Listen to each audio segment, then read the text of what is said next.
মাওলানা জয়নুল আবেদিনের ইন্তেকালের পর তার জানাজার নামাজে অসংখ্য আলেম, ছাত্র এবং ধর্মপ্রাণ মুসল্লি অংশগ্রহণ করেন। সবাই মরহুমের মাগফিরাত ও জান্নাতুল ফিরদাউসের জন্য দোয়া করেন।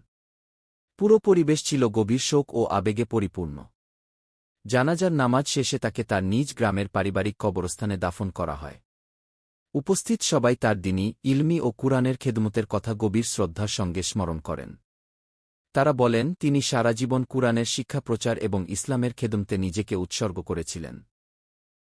মাওলানা জয়নুল আবেদিনের ইন্তেকালে তার ছাত্র, ভক্ত এবং সমগ্র মুসলিম উম্মাহর মধ্যে গভীর শোকের ছায়া নেমে এসেছে।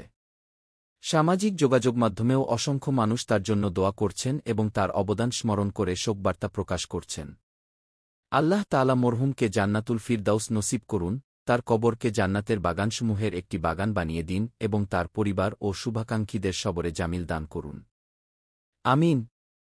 আরও নির্ভরযোগ্য ও সর্বশেষ খবর জানতে প্রাইম ওয়ার্ল্ডের সাথেই থাকুন।